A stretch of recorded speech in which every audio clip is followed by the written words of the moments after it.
Le Conseil des ministres s'est réuni ce mercredi 16 juillet 2025 sous la présidence de M. Patrice Talon, président de la République. Les décisions que voici ont été prises à l'issue de la séance.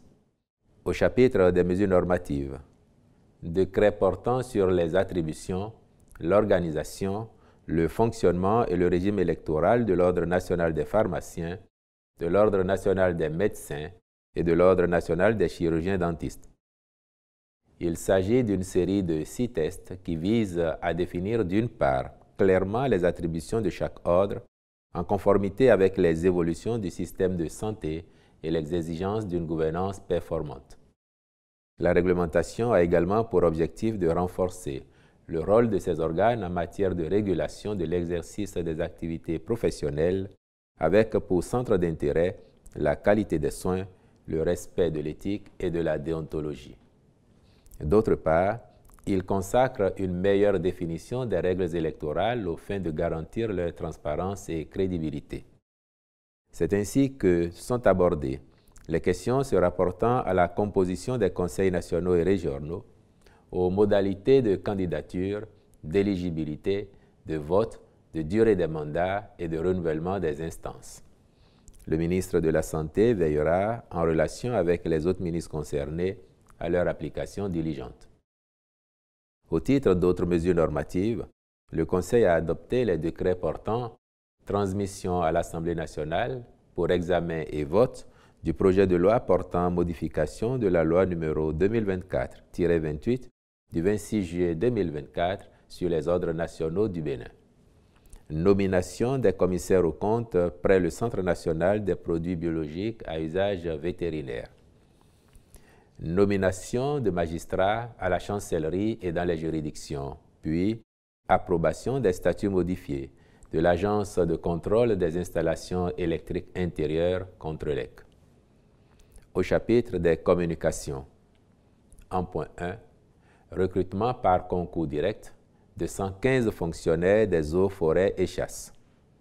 Ces personnels seront déployés après leur formation pour renforcer les capacités d'intervention de la corporation dans les missions à elle dévolues. Il s'agit notamment de celles relatives à la riposte sécuritaire. Les personnels sont répartis à raison de 95 gardes forestiers, 10 contrôleurs et 10 conservateurs des eaux, forêts et chasses. En point 2, adhésion du Bénin à l'initiative Global Network de l'Office des Nations Unies contre la drogue et le crime.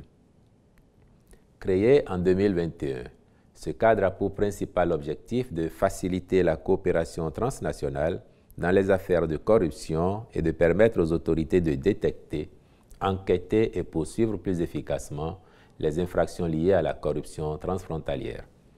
L'adhésion de notre pays à ce réseau, ouvert à toutes les autorités chargées de l'application de la loi anticorruption des États ayant souscrit à la Charte des Nations Unies et des États partis à la Convention des Nations Unies contre la corruption, offre également des possibilités de partage de connaissances entre pairs et d'accès à une plateforme sécurisée d'échange d'informations. Aussi, le Conseil y a-t-il marqué son accord et instruit les ministres concernés d'accomplir les diligences nécessaires à sa formalisation. En point 3, approbation de la politique nationale d'évaluation PNE 2025-2034 et sa stratégie nationale d'évaluation 2025-2029. La présente politique a l'avantage de corriger les insuffisances de la précédente et prend en compte les outils nouveaux de mobilisation et d'engagement pour la prise de décisions publiques.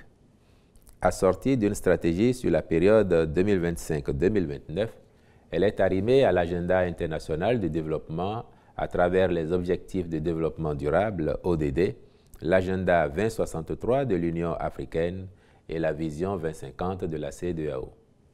Au plan national, elle s'appuie d'un côté sur les orientations nationales de développement, plan national de développement, programme d'action du gouvernement, agenda spatial, etc., liés à la bonne gouvernance. Elle tire, de l'autre, son ancrage des dispositions de la loi numéro 2024-09 du 20 février 2024 portant loi cadre sur la planification du développement et sur l'évaluation des politiques publiques en République du Bénin. Elle résulte d'une démarche participative et est portée qu'à l'horizon 2034, la culture évaluative au Bénin est ancrée dans les pratiques de gestion et les prises de décision fondées sur des résultats des évaluations à tous les niveaux. Pour ce faire, la dite politique est déclinée en orientation stratégique et en programme, puis fera l'objet d'évaluation par un mécanisme dédié. Aussi, le ministre du Développement et de la Coordination de l'action gouvernementale prendra-t-il les dispositions nécessaires pour l'appropriation, la dissémination, la mise en œuvre ainsi que le suivi-évaluation, aussi bien de la politique que de sa stratégie nationale d'évaluation. En point 4, approbation de la politique nationale de développement des énergies renouvelables PONADER 2020-2030 actualisée et sa stratégie 2025-2030. Cette politique vise à faire des énergies renouvelables la source prioritaire de la satisfaction durable et optimale des besoins énergétiques nationaux à l'horizon 2030. Sa mise en œuvre permettra à notre pays d'œuvrer davantage à la réduction des émissions de gaz à effet de serre, de mieux s'adapter au changement climatique et de favoriser l'accès à tous et à moindre coût aux énergies renouvelables. Ce faisant, elle contribuera au développement durable et à la promotion des activités socio-économiques du monde rural par une énergie moderne. La PONADER servira ainsi de cadre de référence d'élaboration et d'exécution des projets et programmes d'énergie renouvelable dans notre pays. Elle traduit la volonté du gouvernement d'orienter et de coordonner toutes les interventions dans le sous-secteur, tant des acteurs publics, parapublics que privés. Pour en assurer l'efficacité, elle est dotée d'une stratégie de mise en œuvre sur la période 2025-2030 destinée à induire des résultats positifs pour en favoriser l'évaluation.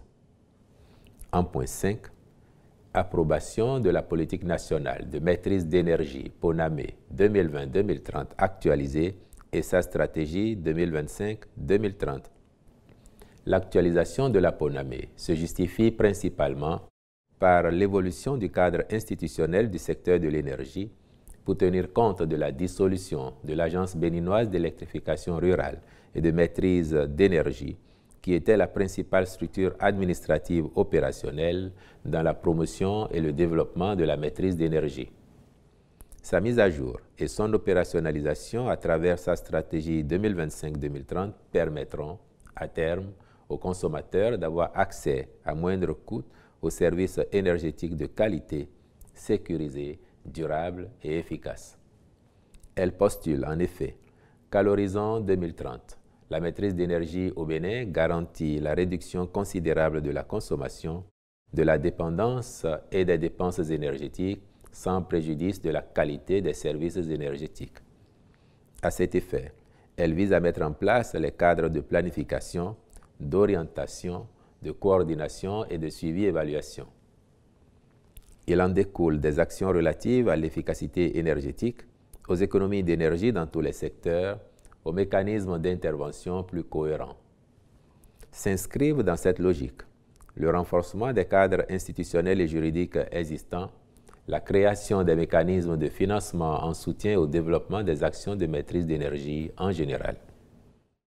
Au chapitre des rencontres et manifestations internationales, il a été autorisé l'organisation à Cotonou, le 1er août 2025, du défilé militaire et paramilitaire dans le cadre de la célébration du 65e anniversaire de l'indépendance du Bénin, du tournoi national de pétanque, édition spéciale du 65e anniversaire de l'indépendance du Bénin, de l'Africa Agri-Forum du 19 au 21 novembre 2025, ainsi que de la première édition de Cotonou Comedy Festival du 4 au 8 décembre 2025.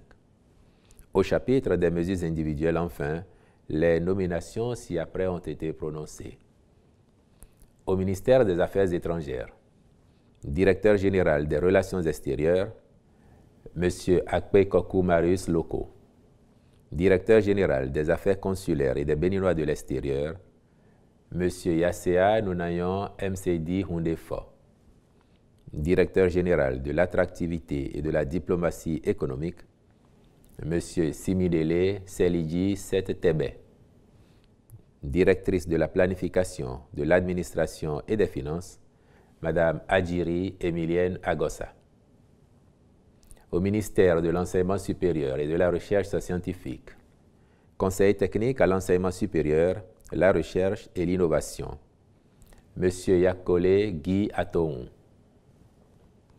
Au ministère de l'Énergie, de l'Eau et des Mines, Directeur général de la Société béninoise d'énergie électrique, Monsieur Hippolyte Ebaïtier, je vous remercie.